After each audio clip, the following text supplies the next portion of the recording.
Sua Majestade, Suas Altezas, Senhoras e Senhores laureados, Excelências, ilustres convidados.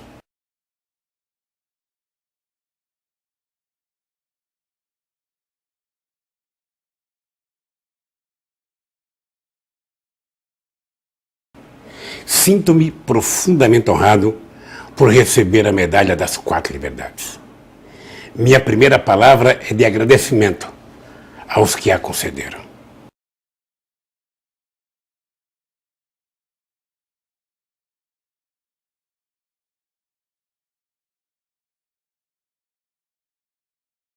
Senhora Ana Eleonora Roosevelt, ao saudá-la, cumprimento a todos que há 30 anos se dedicam a reconhecer o trabalho dos que ajudam a consolidar as liberdades pelo mundo. Lamento muito, mas muito mesmo, não estar junto com vocês nesta cerimônia.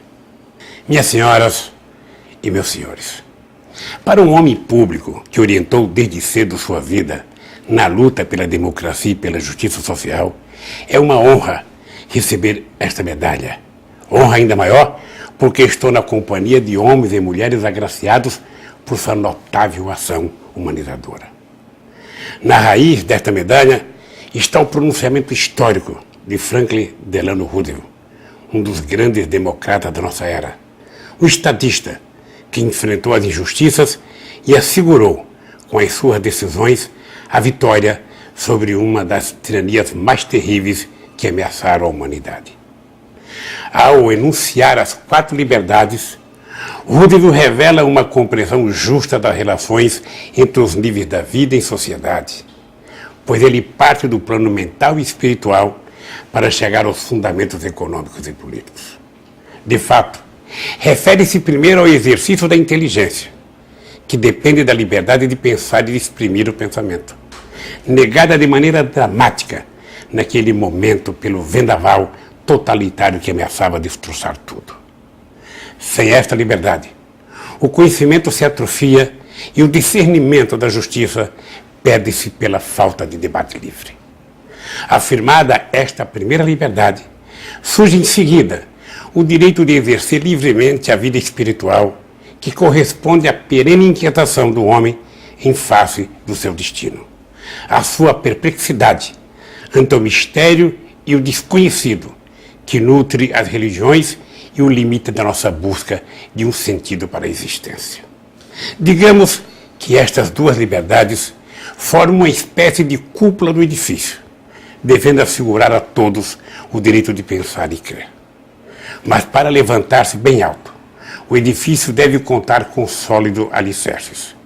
Roosevelt demonstrou sempre, a começar pela sua luta pela política econômica durante a Grande Depressão dos anos 30, que tão importante quanto as liberdades de cúpula são as liberdades de base. Estas devem assegurar uma vida digna a todos, acima da penúria, garantindo uma participação justa nos bens materiais a cada homem e a cada mulher, a cada criança, a cada jovem e a cada ancião. Daí a terceira liberdade, que visa a livrar a sociedade da pobreza, a fim de que o homem não seja condenado à mera sobrevivência, mas possa viver com dignidade. Pois só consegue exercer plenamente as liberdades de pensar e de crer aquele que vive com dignidade e participa dos frutos do progresso e da civilização, aquele que faz 3 refeições por dia, tem um teto para morar e abrigar sua família, tem acesso à escola, à informação, à saúde e à cultura, e por isso pode olhar com esperança para o seu futuro e construir um futuro melhor para os seus filhos. Ora, isso só é possível se a sociedade for realmente democrática, aberta para as demandas, os interesses e os sonhos da maioria das pessoas. Para isso, os homens e as mulheres precisam se expressar livremente.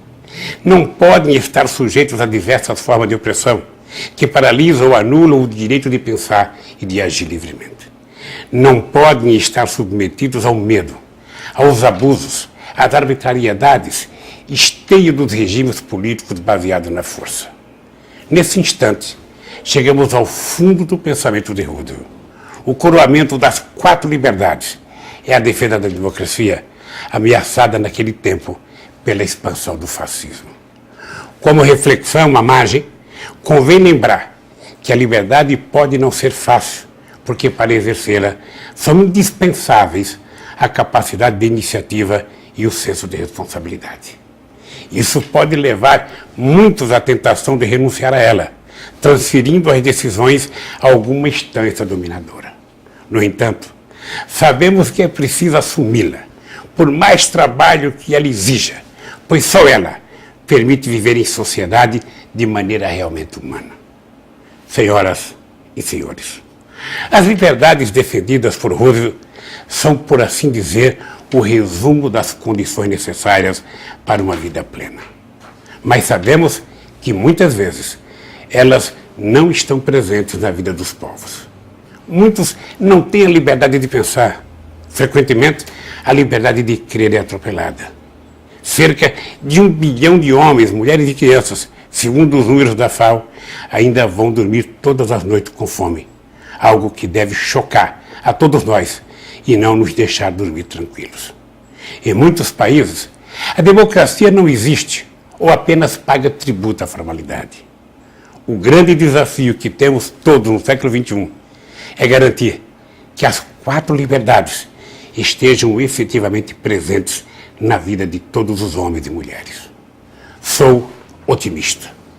Quando olho para trás e vejo que o Brasil progrediu reduzindo as desigualdades sociais e regionais, tenho razões para ser otimista. Quando olho para trás e vejo que milhões de pessoas participaram diretamente da definição de políticas públicas e elegeram pela primeira vez uma mulher para conduzir a nação brasileira, tenho razões para ser otimista. Quando olho para trás e vejo que hoje países independentes e democráticos são muito mais numerosos do que na época em que Roosevelt levantou sua voz e afirmou sua liderança, sinto que tenho razões para ser otimista.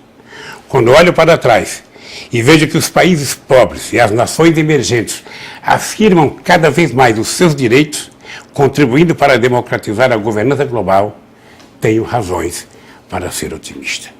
E quando hoje olho ao meu redor e vejo que nos 4 cantos do mundo há, nesse momento, milhões e milhões de homens e mulheres que não se deixam dobrar pela opressão e pelas dificuldades, sinto-me reconfortado. Tenho motivos para encarar o futuro com otimismo. Por isso, entendo que esta medalha é não apenas um alto prêmio, mas também um estímulo para continuar trabalhando com tenacidade e firmeza pela humanização de todas as pessoas. Como disse o grande escritor alemão e universal que foi Goethe, só merece a liberdade e a vida quem luta por elas cada dia. Muito obrigado.